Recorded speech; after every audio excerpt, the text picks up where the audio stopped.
Hey everyone, Logan Hertz here with Hazeltine LLC. We have back our man Brad Owens, who is our expert on health insurance and group benefits. And today we're going to talk a little bit more about group benefits. Brad, how you doing? I'm fantastic today. Thanks, Logan. Good to have you on the program again. So today we're going to talk about group benefits, but we're going to talk about it in a bit more of an unconventional way and try to change the framework, change the philosophy that you as an employer, whether you're a small employer or a large employer, may have towards how you approach benefits. Is it just putting a check in the box? Is it just health insurance? Or is there a different mindset you can use to approach it? And I think before we get into that, though, Brad, we want to explain why maybe this shouldn't be just a check in the box mentality. So if I'm trying to attract good employees. Maybe I have 50 employees, maybe I have 200. A lot of guys might just say, look, Brad, if I want to attract better employees, I'll just pay them more money. Why am I wasting my time with all this benefits and administration and bureaucracy that I really don't want? I can just pay my guys more money. And people are not going to come work for me because they have some additional benefit or two. They're going to do it because they're getting paid more money. So why would I waste my time with group benefits, especially more non-conventional group benefits? Yeah, that's a great question. And to explain it, I would impolitely respond with a question. Why do some of the most well-known worldwide brands like Coca-Cola spend and Ford, and why do they spend so much money on advertising? It's because a large part of their value on a balance sheet is this concept called goodwill. And when you're buying benefits, you're not actually just buying health insurance. You are buying internal goodwill that, while hard to categorize on your balance sheet when it comes to employees and employee relations, there's certainly measurements and KPIs to determine whether you're doing a good job or not, and benchmarks that you can compare yourself against. And so, in that philosophy, let's take a Coca-Cola, for example. A large part of their valuation is this murky, unexplainable brand value that they built by crafting this notion of being an institution of America. And I'm not saying that you should advertise to your people, but internal branding and buying benefits is certainly something that can be done without any attachment to branding. That's when it's usually done poorly, where people do not understand their benefits and they don't really, frankly, understand the investment there. But this goodwill, and it's a cumulative approach too. It's not just buying them extra shiny things. It's really being thoughtful and doing surveys and really understanding what your workforce is, what your high performers look like, and what their needs are in their life.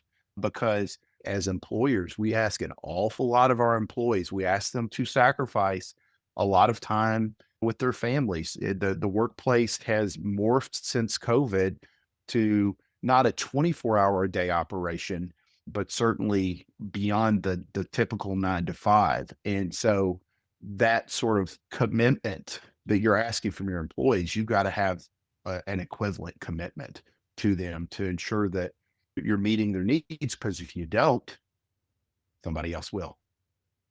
Yeah, yeah. So I think we addressed it a little bit. So before we even get to what we're going to talk about today, which is unconventional benefits, not health insurance, we don't want you to view it as just one more thing, like one more check in the box, one more bolt on, one more thing to add. Oh, I've got health insurance and now I've got this other benefit. I offer health insurance and I've got disability insurance and critical illness insurance. You can take that.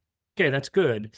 But in order for this to make sense, it has to fit into an overall philosophical framework for how are we attracting and retaining good employees and keeping our employees happy and productive. So, what do you think is the right framework, the right, as you would say, conceptual shift in terms of how we're viewing benefits as part of our overall business strategy?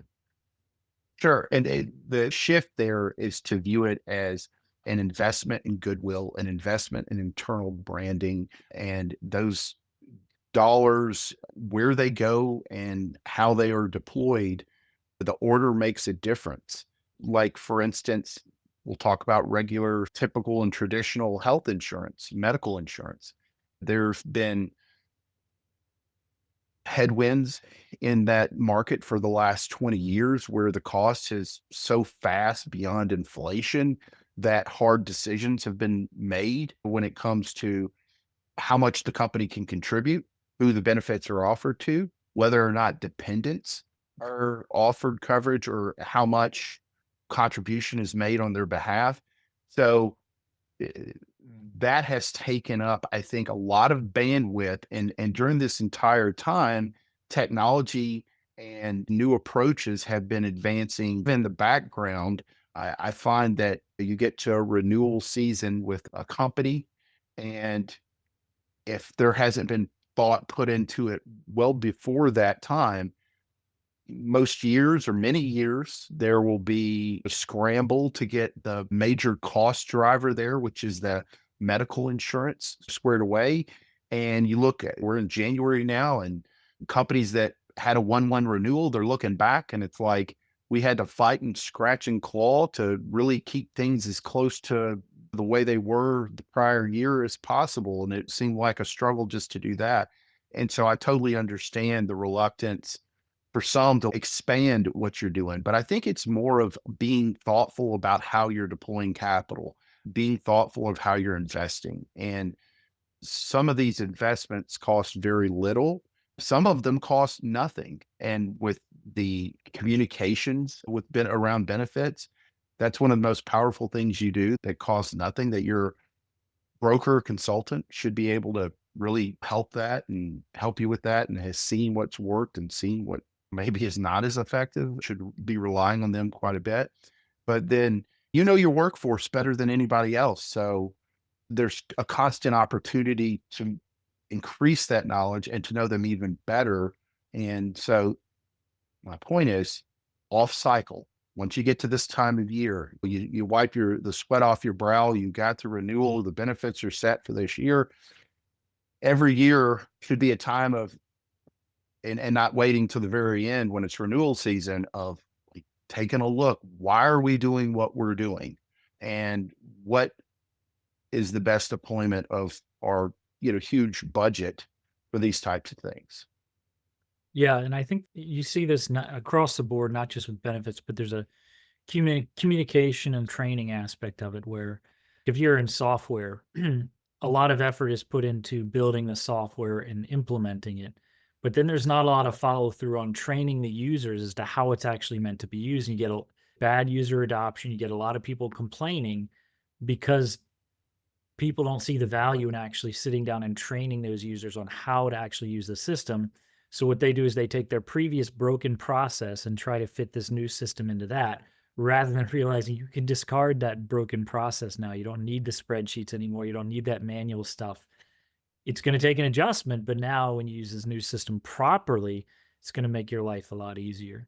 I think maybe there's an analogy here where you're just given here, sign up, and there's no real explanation to the employees of here's the gamut of what's available to you. There might be benefits you're not even aware of. Here's how best to leverage them. And here's someone you can call who can help you if you run into a problem filing a claim, if you run into issues with this, if you have a question, someone who's not just a bureaucrat, but who can actually help them navigate that. So I think there's a communication piece that oftentimes gets missed. But tell us, how would you categorize the whole landscape of what we're calling maybe more conventional versus unconventional benefits? What's the framework for how we organize those? Yeah, so I would describe conventional benefits as being medical, dental, vision, group term life. Then you would have disability, short and long-term disability, 401k, and PTO. And I would categorize those as a traditional offering that the majority of companies out there offer most of that. And sort of those are what I would consider table stakes, depending on industry. Obviously, industry is going to sort of drive a lot of things. How competitive your industry is, like who you are trying to attract, makes a large difference. If you're in, let's say, the advertising industry and the majority of your new hires are recent college grads, that's a different framework than if you're in some engineering or otherwise, where you're mostly trying to attract people with young families. And so those are totally different. There may be 10 years or more down the road in their career, and those are the people you're trying to attract. And so I will say that competing on salary is the obvious thing to do. But as you and I have spoken before, Logan, there have been plenty of large organizations that invested differently and had some pretty fantastic results with, hey, your salary might not be the highest you're getting offered, but when you factor in the full scope of what you're getting here, that it makes sense. And so we'll talk about some of those, and there's some emerging ones, especially in the area of family and family planning and fertility, that to those folks out there that are facing those personal struggles, having support through an employer, that's a very strong incentive there. And so one other thing I'll say is the world of what's possible is growing every day, but you should be very selective about what you add. And it's not just, okay, we're going to dump the bucket here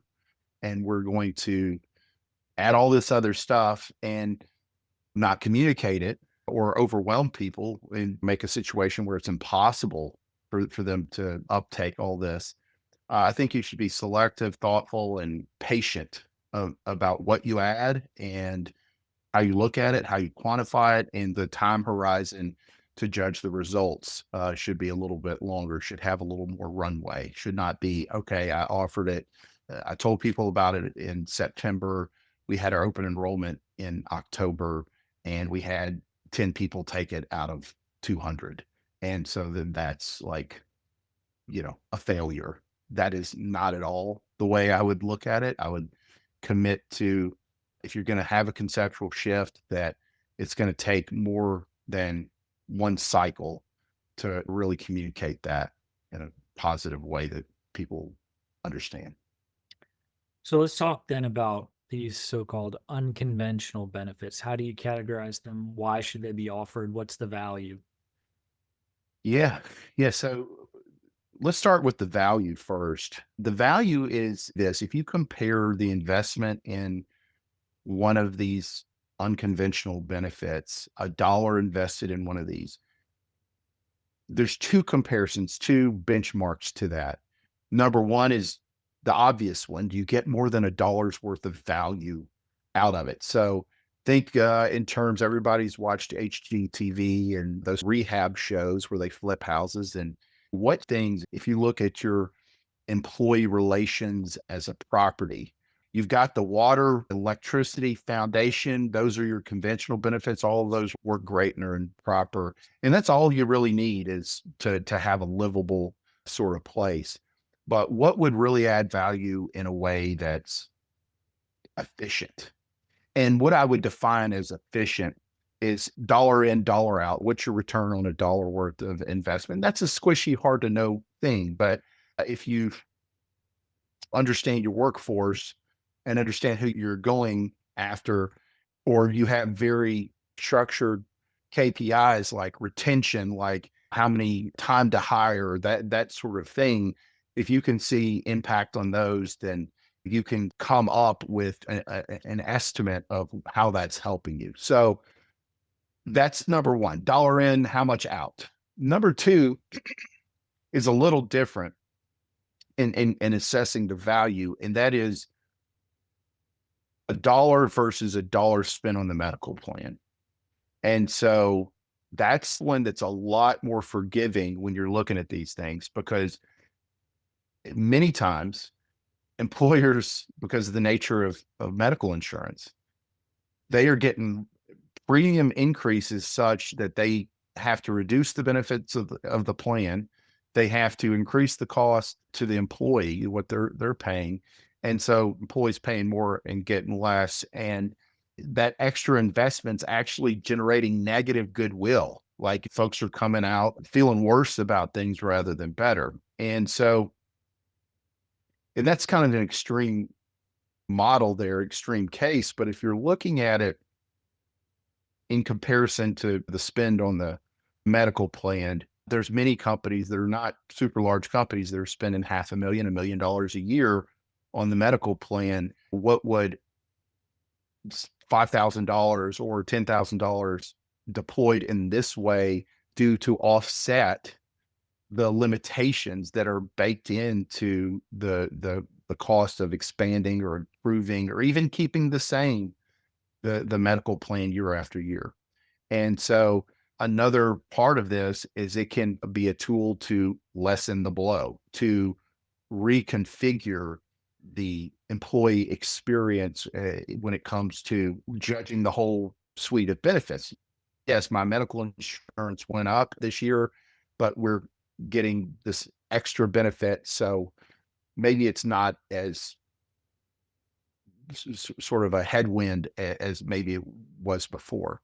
And the categories of these benefits, I think one of the things to keep in mind is it doesn't have to be a huge investment. There's minor things that can be done to adjust. For instance, one that doesn't require any outside help, meaning you don't have to buy anything and you don't have to spend a whole lot more money. And that is really thinking about your family leave and PTO policies. Those are two places that I think get a lot of attention, rightfully so, especially in the days now of work from home, hybrid work, and always on. They're as far as like PTO and family leave, the United States sort of trails way behind the rest of the world.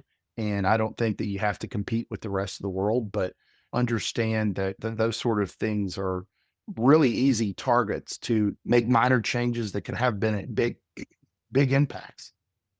The other thing is how you communicate those benefits. Hybrid work, work from home.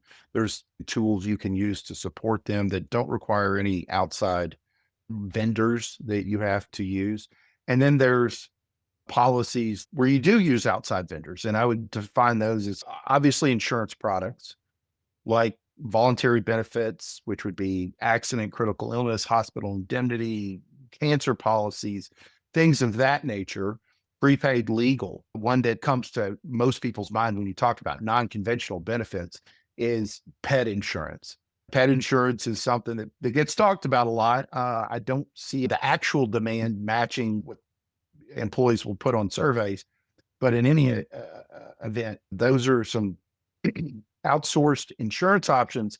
And then you have others that are non-insurance, like student loan, fertility. There's different health products and wellness products that you can research that may be for your particular subset of people, your employees, that would enhance their productivity and help them greatly. There are internal things that you could do tomorrow on your own. You don't need any outside vendor. There are external things where you would tap a partner that has expertise in that category. And then in that external partnership, there would be insurance and non-insurance. One of the things that straddles both of those lines, and I talk about quite a bit on my own because it's such an important thing for young families and those wishing to start families, which are fertility benefits. And so to sidestep just a little bit, and this is plays into the medical plan. If you have a fully insured medical plan in many states, they exclude fertility treatments. And there's some states that require a certain amount of fertility treatment, but you may have employees that have some in that are subject to that and some that are not.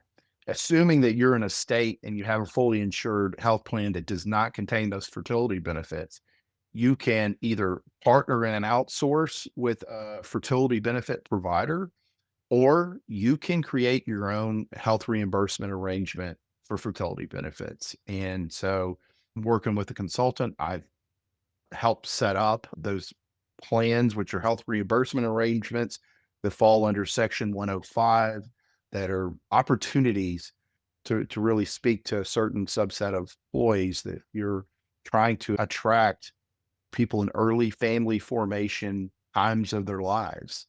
If you're trying to attract people in their 50s and 60s, is that your key employee, then this benefit's not something you would want to think about. But for a lot of groups, this has been a real game changer, and the investment is fairly modest in that. Secondarily, going back to your medical plan, if you change your funding mechanism and go from either a fully insured to a either captive self-funded or true self-funded plan, you have the ability to add fertility benefits into your plan because you can create the plan however you like to. You can designate co-pays, co-insurance, any of that is totally under your control. So that is another piece of, hey, taking a look at your current structure. If you're fully insured and don't have that flexibility to make those changes, maybe it's time to consider betting some of those extra benefits into your medical plan, especially when it comes to fertility. Yeah. So, do you have some examples of where this has actually helped to attract and retain good employees and not necessarily fertility, but some of these unconventional benefits? Yes. So the where I see it play out the most is let's take banking, for example. Banking is a world where you have the most giant companies in the world, the national banks, and we all know who they are. And then you have regional banks, and they're both after the same talent. And so competing with an organization that has a near infinite supply of capital is a challenge. And so if you're trying to attract top talent as a regional bank, that is something to seriously consider as your breadth and depth of benefits, because that is one where you will definitely be asked to compete by the people you're recruiting, the people you're trying to attract. And then becomes the challenge of once you've attracted them, and that's a job in and of itself, is retaining them. And so there's benefits that are more designed to attract and then ones that are more designed to retain. And so on the attract category, I think that table stakes is you have to have the conventional benefits and you have to have them done well. They have to be affordable, they have to be quality. And then what's the total breadth of benefits? So if you have a good PTO policy, if you have a good family leave policy, and then you have some of these sort of non-conventional benefits in there, a good starting point would be the voluntary benefits, the accident, critical illness, cancer, hospital indemnity type plans that they can offer. When a recruit receives that benefits package, it will look closer to the benefits package that they're looking at from a major national competitor. And so banking is one industry that instantly comes to mind, but there's many, many industries where that's sort of the structure where you have smaller regionals competing against nationals and, you know, vying over the same talent. And so there has to be a compelling case made through the benefits to really compete there. So, let's say you're dealing with an employer. Let's just say he's got 200 employees and he's growing. He has a director of HR and he comes to you and says, "Look, Brad, help us out here. We're open to any advice you might give us. How are you going to approach that project? What are you going to look at and how are you going to try and guide them?" Yeah, I would ask them, number one, who is your target employee? Take them from an abstraction and put them into a real life example. And maybe your target employee is somebody that lives in the Southwest that is between 30 and 40 years old, has 5 years of experience, has this sort of educational background, and this is the likelihood of what their living family situation looks like. There are different things you can look at, but like finding what does your prototypical employee look like? And you may say that, hey, We're growing so fast. We don't really have that. Not that we'll take all comers, but we'll take a wide variety. We'll take a kid right out of college. We can make good use of that. We'll take somebody who's in the last act of their career. We have a place for them as well. And it may not be perfectly balanced into one specific. We want somebody that's in the Southwest that is between 30 and 40, has 2.4 kids, and a little bit of college loan left over. But understanding what phase of life the people you're recruiting are in, it helps you understand the likely challenges they'll be facing. And then to the extent you can use this as a competitive resource and enhance productivity. Another benefit out there is assisting with family care issues. So if your goal is to attract people in their 50s, there's a high chance that they're having some serious family care issues with maybe parents aging, with children that are in, in the college and or leaving the nest, but that may have still children at home. And but they're having aging parents and assistance there and providing that sort of care and or resources to find that care. And it could be as simple as an employee assistance program that has embedded in it resources to assist with finding care for loved ones. So knowing who your target is for a growing company, if you don't know who you're targeting and you're just taking all resumes and don't have a strategy when it comes to that, then it's probably going to be more difficult for you to attract the kind of people you want to if you don't know who would be helpful. What are the sorts of unconventional benefits that many people may not be thinking about that you think can be really helpful in attracting and retaining good employees? Yeah, so I think family-centered ones are if I had to have one construct, I would say family-centered ones because they don't necessarily cost a ton, and, like, let's take family leave for Yeah, I think that there's a couple things as you're talking. There are benefits out there that get offered to employees that I would imagine don't cost the employer very much, but could be a great benefit to their employees, like estate planning. I think I've seen companies where you can get your estate plan and other things done through them, but I don't see it being communicated very well. And so a lot of employees are not even aware that they could take advantage of these various different things. So getting to the value that you, Brad, would add over a typical broker. It's not just a check in the box. It's not a transactional relationship. We talked in a previous episode about compliance and how you're going to help them with compliance, which most people don't. The employer assumes that's taken care of when really the broker doesn't view that as being part of his job at all. And it ends up getting dropped and causes problems for the employer. I think another thing, in addition to compliance, would be how do you communicate this to your employees and not just communicate, but really enable them to take full advantage of these benefits? Because you can have the benefits, but if your employees don't know how to take advantage of them, which many of them don't, even just standard health insurance, most people don't understand in the slightest how it works, where they feel like they know how to take advantage of it or there's a resource they can tap to help them use this properly. How do you help with coordinating all of that, not just offering the benefits, but having adoption and proper usage of the benefits?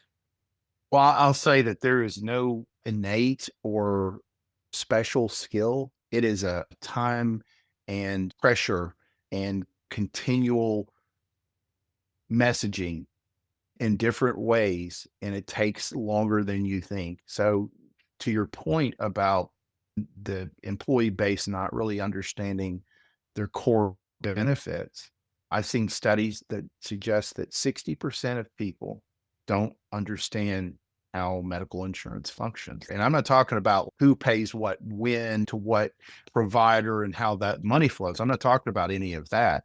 I'm talking about how deductible works, how co-insurance works. Most people understand copays, how their max out of pocket is arrived at, in and out of network coverage. They don't understand the majority of employees don't understand that. And so the education and messaging, I'm a big proponent of monthly lunch and learns, and that can take the form of actual mandatory attendance meetings, which I'm not a huge fan of, but where it's open forum. I think a lot of really good structure in companies comes from these monthly meetings. And it's not just about insurance stuff, it's about all topics, but woven into this monthly meeting could be a 5 or 10 minute sort of, hey, what's up with your benefits, a blurb or Q&A session, or just a very small amount of time in that meeting where you're discussing the more broad business necessities that you need to communicate with your employees. So that little snackable amount of education there on a frequent basis is the best and frankly difficult way to do it. You have to really plan that out. People don't learn by once a year with the open enrollment meeting. Maybe it's an hour, 90 minutes. And a guy like me gets up there and lectures and talks about how great the benefits are. And then you can do this and you can do that. You would be lucky if Monday morning, if that happened on a Friday, you come in and people retained even 10% of what you said. So it has to be repeatable, periodic. It's not a medicine that's curative. It's something you got to keep feeding them. And your workforce cycles through depending on average tenure in your organization or turnover. It's something that you can have employees that understood it completely 5 years ago. And then maybe 30% of those employees have retired or left in that time. And so you have a workforce cycling that you have to be cognizant of as well. And so that is what I've seen work best. There's all these technology platforms, benefit administration systems that you can use that have embedded tools and repository of videos and things like that. However, all that's self-directed. You have to go seek that information, and the appetite for these team members to go seek that information is only generated when there's a problem. And the last thing you want is that reactionary looking for information when you absolutely have a gun to your head and you need it is not the best way. So it takes longer term to do that. And then when you roll out a new benefit, I think having early adopters and having those early adopters, having a guy like me sit there on your lunch and learn for 5 or 10 minutes a month is better than nothing. But I think as helpful could be, hey, we had this new student loan benefit, and we're going to have Sarah talk about how she used it, obviously with their consent and their buy-in that the employee wants to talk about their experience with it. But I find that the employee talking about their experience because they're communicating, it's like the analogy I would use is a college professor teaching a sixth grader is probably less effective with some things than maybe a seventh grader who just recently learned it teaching a sixth grader. They understand and can their Yeah, and the experience. Plus, they know social the proof. person. This yeah, the social proof, it's someone it's a coworker that you trust who can tell Yeah. you this is how it actually works. So I did. So in terms of non-conventional benefits, what else do you think it's important to cover? What other benefits out there that you think employers should be considering? Yeah. So the professional development ones are also very important. In exit interviews, you may see a pattern, provided you do exit interviews. You may see a pattern with why people are moving on, and you may not see any patterns. But I think with professional development, like for instance, in the insurance business, I worked for a really great organization that their motto was we have an unlimited training and education budget. It's unlimited. So if you see a new license category or certification or training that you think would help you in your job, it will be approved and paid for. And so helping people develop and sometimes that's tuition reimbursement, depending on what your target group. Maybe you're getting people right out of college that want to get a little bit of work experience before they go get a master's, maybe with the tuition reimbursement instead of leaving to go full time, do the master's, do an MBA. or something of that sort, they work for you and do those classes around their work schedule, and there's tuition reimbursement benefit, those types of professional development. And there's all sorts of iterations of this. So it really could be more tailored to the needs of your organization. And if you do have a certification driven business, that's certainly something I would consider immediately if you don't already do it. If you don't have a certification driven business, educational and professional development, I think, is at the core of what human resources should be. And that is not saying, okay, well, we've got Jim in here and Jim is statically always going to be at a 80% level. Think about Sam Darnold. The Vikings bought Sam Darnold this year. They brought him in, they're paying him a salary, but they developed him to where he's a much more valuable resource for the organization than he was prior. And I think that's making your team better at what they do, making them more productive. That's how organizations win. Well, Brad, thanks for your time. Appreciate it talking about some of the non-conventional benefits that employers should be considering offering. Anything you want to say in closing, Brad? Yeah, I know this has been a lot to digest. We've gone on a lot of different topics. Just a couple of key points here and takeaways. Looking at your whole suite of employee benefits of your offering and really judging them on your key performance indicators and how do they impact those. What is your internal brand like? Doing surveys, figuring out what is the truth, what is our internal brand, how much goodwill do we have on our company balance sheet with our employees, and how can we increase that? Thinking about that conceptual shift there. Excellent. Well, Brad, thanks so much for your time. We'll look forward to the next one. Thanks, Logan.